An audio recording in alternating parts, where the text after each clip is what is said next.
Bien. ¿Ven la pantalla?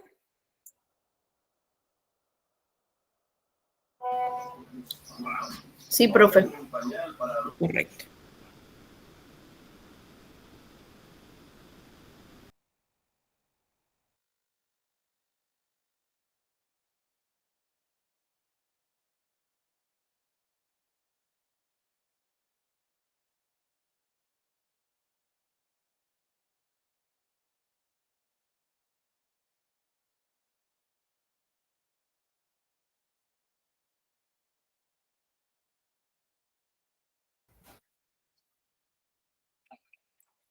Bien, vamos a hablar un poquito sobre algunas medidas estadísticas que nos van a ayudar a comparar, por ejemplo, variables continuas entre dos poblaciones. Estas pruebas más que nada se aplican en diseños investigativos donde queremos comparar dos valores cuantitativos continuos que tienen una relación de pareamiento en el mismo grupo de individuos. Entonces podemos tener, recordemos que podemos tener variables dependientes e independientes. Las independientes son las cualitativas, las que ven la cualidad, y tenemos las cuantitativas, que son las que ven la cantidad.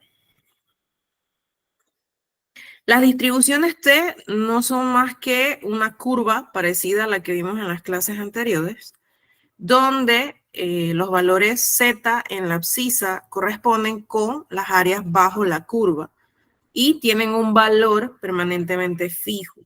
¿En qué se diferencia entonces la distribución T de la curva normal o la campana de Gauss?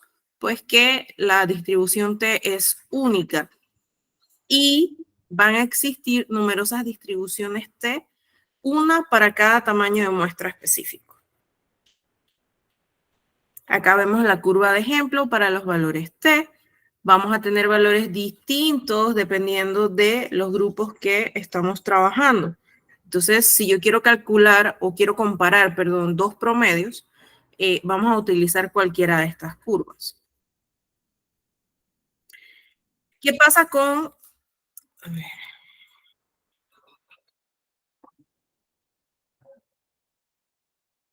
¿qué pasa con las hipótesis y las distribuciones T? Bueno, el rechazo o no de una hipótesis va a ocurrir cuando el valor de la T calculada resulta mayor que el valor que ustedes supuesto que tienen en su hipótesis. Cuando se rechaza la hipótesis, entonces se puede decir que existe una diferencia estadísticamente significativa entre ambos promedios. ¿Cómo se hace? Primero que nada, tiene que comprobar el diseño de estudio, comprobar que realmente exista o que este estudio consista en la comparación de dos conjuntos de valores cuantitativos continuos. Confirmar que la misma variable tiene una distribución semejante a la curva normal, verificando los sesgos. Confirmar que el propósito del estudio consiste en evaluar la posible existencia de diferencias estadísticas y calcular valores correspondientes.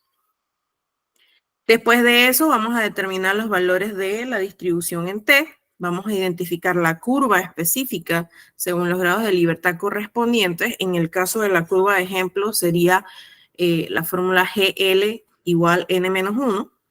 En esta curva, entonces, yo voy a ubicar el valor T crítico que va a delimitar las regiones bilaterales que me van a permitir rechazar las hipótesis y comparar que el valor T calculado con el valor T crítico sea el segundo punto o el segundo paso que rechace la hipótesis. Deme un momento.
Disculpen. Bien, la siguiente prueba que vamos a utilizar va a ser la prueba de Wilcoxon, que supone, en serio, vamos a poner esto en silencio. Supone la existencia de un diseño en el que se encuentra una variable independiente cualitativa nominal que tiene dos modalidades. Ambas definen la existencia de un grupo pareado o que está correlacionado. Entonces, ¿qué vamos a hacer para calcular? Identificar el diseño de la investigación o del estudio. Descripción estadística de las características de la variable dependiente, la cantidad. El planteamiento de hipótesis estadísticas. Cálculo de la T de Wilcoxon observada. Comparar el valor observado con un valor crítico tabular y evaluación de las hipótesis que hemos formulado para el estudio. Bien, ahora lo que vamos a hacer es ver aquellas pruebas estadísticas cuando las poblaciones no están relacionadas.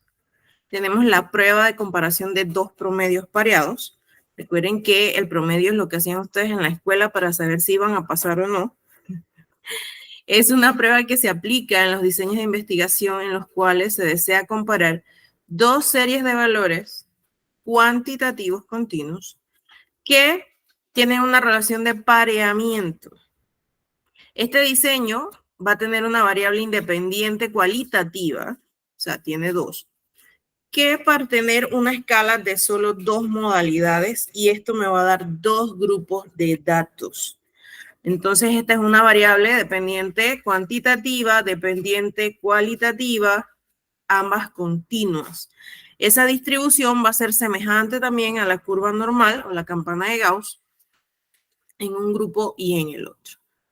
El chi cuadrado de Pearson, entonces, va a medir la relación de independencia o dependencia entre las variables cualitativas que tenemos en el estudio. Se puede usar como una prueba de significancia estadística que no es paramétrica y que comparará proporciones o frecuencias. Entonces, para poder calcular el chi cuadrado, deben hacer una tabla 2x2. Sus valores o los valores que van a medir estadísticamente deben ser colocados en una tabla 2x2, donde va a haber celdas con frecuencias esperadas entre 0 y 2 y vamos a utilizar la prueba exacta de Fisher que va a analizar la dependencia o asociación de dos variables de muestras pequeñas. Esta es una de las características, muestras pequeñas. ¿Cuáles serían los requisitos? Tener dos variables cualitativas, nominal u ordinal, datos de manera aleatoria, frecuencia esperada mayor a 5, un dato que puede ser menor a 5 pero sin llegar a 0. Bien, algunas otras pruebas asociadas. Entonces, tenemos hipótesis estadísticas, que debemos tener una hipótesis nula, una hipótesis alterna. Recordar la significancia estadística, el hecho de que la significancia debe ser 5% máximo y la confianza a un 95% mínimo. La estadística de prueba no es más que la frecuencia observada menos la esperada, o sea, eso es una fórmula. Tenemos los grados de libertad, como los vimos en las fórmulas estadísticas. Y tenemos un valor crítico, que es la regla de decisión, que nos ayuda entonces a comparar y delimitar nuestras hipótesis. ¿Qué vamos a hacer? Igual, lo primero, plantear la hipótesis y el nivel de significancia. Usualmente lo hacemos estándar. ¿Qué significa estándar? Que siempre va a ser significancia 5, así como estaba aquí en el cuadrito, significancia 5 y confianza 95. Desde el inicio del estudio nosotros tratamos de apegarnos a esto y usualmente eso se coloca dentro del desarrollo del mismo. Luego vamos a organizar las observaciones en una tabla de contingencia. Eso tiene una forma de hacerse, no es una tabla cualquiera. Aplicar la ecuación, aplicar las reglas de decisión, si aceptamos o rechazamos la hipótesis, e interpretar los resultados. Que esta fórmula también podría considerarse un tipo de los tantos que hay de chi cuadrado. Más que nada son algunas fórmulas. Sé que para el protocolo hablamos que no vamos a usar tantas fórmulas, sino que nos vamos a quedar con lo básico, con lo que debieron dar en la parte 1, que son frecuencias, razones, riesgo relativo, riesgo absoluto, que son fórmulas sencillas de aplicar y que al final las conclusiones van a ser estadísticamente significativas porque son valores en base, por ejemplo, a 100 estudiantes, a 1000 estudiantes, siempre lo redondeamos de esa manera para poder tener un número un poquito más grande. Entonces, les decía yo a los estudiantes de epidemiología 1 del cuatrimestre anterior que si a usted le da 0.5, 0.3, no suena igual decir 0.3 personas les va a dar cáncer o van a dejar de fumar, a decir que 3 de cada 100 personas van a dejar de fumar. Suena un poquito más como con mayor peso. Entonces, cuando vayamos a hacer la parte estadística, si es que logramos hacerlo, las conclusiones se dictan de esa manera. No es solamente hacer la tabla, calcular frecuencias en esa tabla y después los riesgos o los factores, etcétera, sino también emitir una conclusión de manera escrita que traduzca esa tabla o esa gráfica en algo significativo para que cualquier persona pueda entenderlo. ¿Tienen alguna pregunta?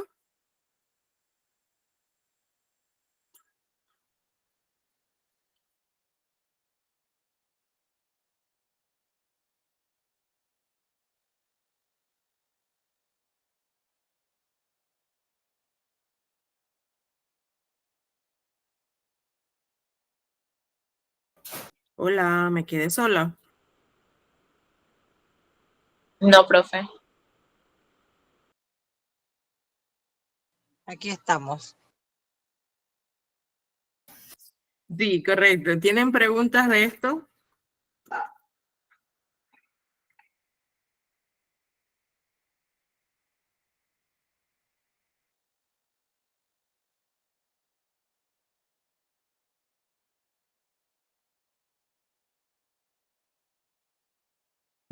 No tengo preguntas de momento, profe. Bien, chicos.